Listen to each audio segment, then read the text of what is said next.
جہاز کا ٹکٹ آپ کے پاس موجود ہو اور پھر بھی کہ میں بس میں سفر کروں گا کہ میں تو 14ویں صدی والا کام کروں گا، میں گھوڑے گاڑی میں یا گدھے گاڑی میں جاؤں گا، تو لوگ یہی کہیں گے تو عقل مند نہیں۔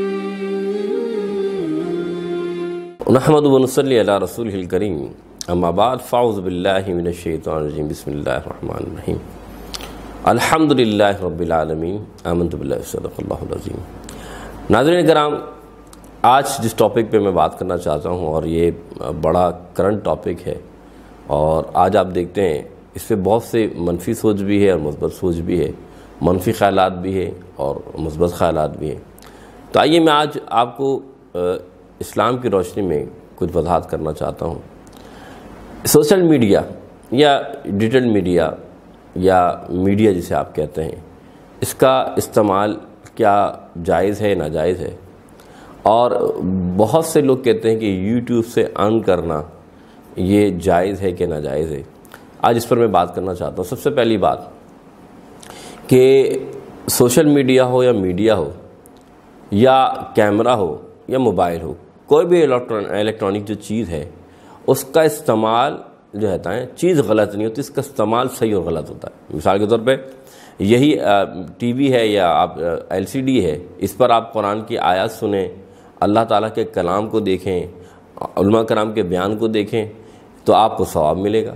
اسی سے آپ مسائل بھی سیکھیں، اسی سے آپ اسلامک چینلز میں جو مسئلے جو بیان ہوتے ہیں وہ سیکھیں۔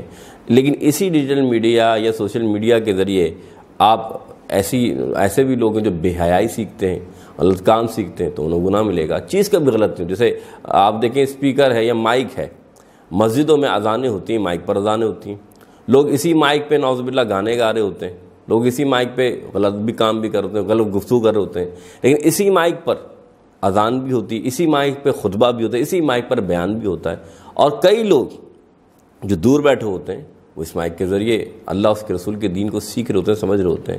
تو آج کا دور وہ دور ہے کہ آپ اگر لندن جا کر یا امریکہ جا کر دین اسلام کی تبلیغ نہیں کر سکتے، تو یہی سوشل میڈیا ہے کہ آپ اپنے ملک میں، اپنے علاقے میں بیٹھ کر جو آپ نے دین سیکھا ہے، اسی سوشل میڈیا کے ذریعے ان لوگوں تک پہنچا سکتے ہیں جو آپ کے ملک سے بہت دور ہیں۔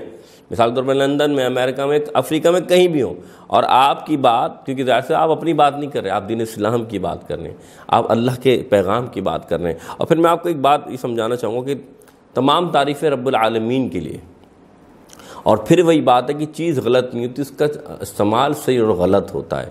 اب آپ کا کام ہے کہ اس چیز کو کس طرح استعمال کر رہے ہیں۔ چاہیں تو آپ اس کے استعمال کر کے اللہ تعالیٰ کی کہتے ہیں اللہ کی طرف سے عذاب کو اپنے پر مول لیں، چاہیں تو اس کا استعمال کر کے اللہ تعالیٰ کی رحمت آپ اپنے پر مول لیں۔ یقین مانیں، اللہ کے رسول صلی اللہ علیہ وسلم حضرت علی رضی اللہ تعالیٰ عنہ فرماتے ہیں، اے علی، آپ کی ساری نیکیاں ایک طرف۔ حضرت علی، مولا علی کا مقام و مرتبہ آپ جانتے ہیں کیا ہے، لیکن اللہ کے رسول نے فرمایا، اے علی، آپ کی ساری نیکیاں ایک طرف، لیکن اگر آپ کے کہنے سے کوئی ایک بندہ نیک ہو گیا نا، وہ تمام آپ کے اعمال پر بھاری ہے۔ تو معلوم یہ چلا، اگر اسی سوشل میڈیا کے ذریعے، اصل اسی یوٹیوب کے ذریعے، فیس بک کے ذریعے اگر کوئی آپ کی ویڈیو، کوئی آپ کا پیغام کسی تک پہنچ گیا اور اس کے دل کا جو تالا وہ کھل گیا اور اللہ کی طرف وہ راغب ہو گیا، تو شاید آپ کی تمام نیکیاں وہ کام نہ کر پائیں، لیکن یہ نیکی کہ آپ نے بندے کو اللہ کے قریب کر دیا، یہ شاید آپ کے ضرور کام آئے گی۔ تو دیکھیے، سوچئے۔ اور پہلی بات، دوسری بات کہ لوگ کہتے ہیں، ایک سوال ہوتا ہے کہ بھائی یوٹیوب سے کمانا جائز ہے کہ ناجائز ہے؟ تو شرعی مسئلہ سمجھ لیجئے کہ یوٹیوب سے کمانا اس صورت میں جائز ہے کہ اگر جو پیغام آپ دے رہے ہیں اس میں کوئی نعوذ باللہ کوئی حرام کام نہ ہو، بلکہ آپ اللہ، اس کے رسول اور دین اسلام کو پہنچا رہے ہیں، اور جو وقت آپ نے دیا اس کے آپ پیسے لے رہے ہیں، نہ کہ دین کو پہنچانے کے آپ پیسے لے رہے ہیں۔ جس طرح ہم مدارس میں پڑھاتے ہیں تو وقت کے پیسے جو ہمیں ملتے ہیں، اسی طریقے سے کوئی بھی شخص جو دین کی خدمت کرتا ہے وہ اپنے وقت کے پیسے لیتا ہے۔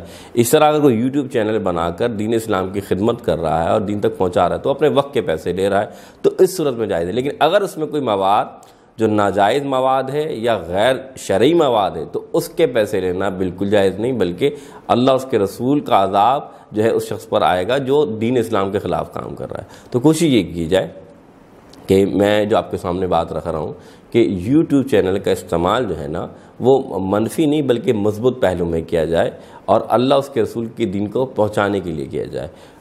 المختصر سے اتنی بات ہے۔ مثال کے طور پہ ابھی آج کل آپ دیکھتے ہیں کہ آپ یہ کہیں کہ نہیں میں سوشل میڈیا استعمال نہیں کروں گا، میں تبلیغ کر رہا ہوں، سب کچھ ٹھیک ہے۔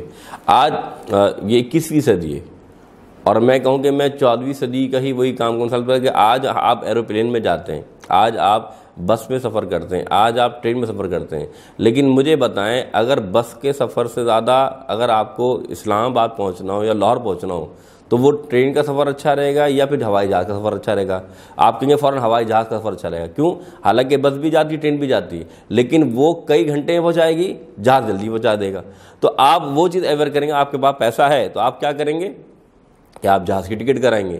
اسی طریقے سے یہ سوشل میڈیا اب آپ کے ہاتھوں میں، موبائل آپ کے ہاتھوں میں، تو آپ کو پریشان نہیں ہونا کہ بھائی آپ کو کہیں جا کر کمپیوٹر کھولنا ہے پھر جا کے آپ نے پھر وہ سوشل میڈیا چلانا ہے، بلکہ آپ کے ہاتھوں میں اسمارٹ موبائل آج کل ہے۔ تو اگر آپ کے پاس ایک چیز اویلیبل ہے، وہی بات ہے کہ اگر جہاز کا ٹکٹ آپ کے پاس موجود ہو اور پھر بھی کہیں میں بس میں سفر کروں گا تو لوگ یہی کہیں گے یہ تو عقل مند نہیں ہے، یہ تو جلدی پہنچ سکتا تھا پھر بھی ایسا کام کر رہا ہے۔ پھر آپ کہیں نہیں میں بس میں بھی نہیں پہنچوں گا، میں تو 2000 یہ نہیں 21ویں صدی بلکہ میں تو 14ویں صدی والا کام کروں گا، میں گھوڑے گاڑی میں یا گدھے گاڑی میں جاؤں گا۔ تو لوگ کیا کہیں گے کہ بھائی جو پیغام تمہارا 2 گھنٹے پہنچ سکتا تھا وہ تم نے 2 دن میں پہنچایا۔ تو بات یہی ہے، اس بات کو سمجھیے کہ آج وہ دور ہے کہ آپ اللہ اس کے رسول کے پیغام کو جلد از جلد لوگوں تک پہنچا سکیے۔ اور یقین مانیے آپ کو اگر اس طرح آپ سمجھیے کہ میرے نبی علیہ السلام جو اللہ کے آخری نبی ہیں، انہوں نے جب اسلام کو پھیلایا یعنی اعلان نبوت کیا تو وہ لوگ اللہ کے رسول جو ہے کوئی صفحہ پر کھڑے ہو کر فرما رہے ہیں کہ تم اگر میں تم سے کہوں کہ ایک لشکر آ رہا ہے جو تم پر حملہ کرے گا تو وہ کفار قریش اہل قریش کیا کہتے ہیں کہ ہم آپ کی بات مانیں گے کیونکہ ہم آپ کو صادق اور امین مانتے ہیں۔ لیکن جب رسول خدا نے فرمایا قولوا لا الہ الا اللہ کہ کہو اللہ ایک ہے، تو کیا ہوا؟ آپ نے دیکھا نہیں اہل قریش نے کیا کیا؟ وہی پیارے نبی میرے آقا علیہ السلام کے جسم اطہر پر پتھر برسائے گئے، اللہ کے رسول سجدے میں تو اونٹوں کی اوجنیں ڈالی گئیں۔ تو اللہ کے رسول نے یہ مصائب تکالیف کیوں برداشت کی؟ یہ اسلام پھیلانا تھا۔ آج اسلام ہمارے گھروں میں، ہم ان گھروں میں پیدا ہوئے جو مسلمان کرتے ہیں، لیکن یہ کس کا کام ہے؟ یہ ہمارا کام۔ کنتم خیر امتی اخرجت للناس تأمرون بالمعروف وتنہون عن المنکر، تم بہترین امت ہو۔ کیوں ہو؟ اس لیے ہو کہ تم نیکی کا حکم دیتے ہو، برائی سے روکتے ہو۔ تو یہ ذریعہ بنائیں نیکی کا حکم دینے کا، اس کو ذریعہ بنائیں برائی سے روکنے کا۔ یقین مانیں 10 لاکھ لوگ ہوں گے جو برائی پھیلا رہے ہوں گے، لیکن اگر آپ نیکی پھیلانے والے بن گئے شاید آپ کا یہ کام ان 10,000 سے زیادہ بھاری ہو جائے اور اللہ تعالیٰ آپ کے نصیب میں، آپ کے مقدر میں نیکیاں لکھ دے اور آپ اللہ کے قریب ہو جائیں، اللہ کے رسول کے قریب ہو جائیں۔ اللہ تعالیٰ عمل کی توفیق عطا فرمائے۔ وما توفیق الا باللہ۔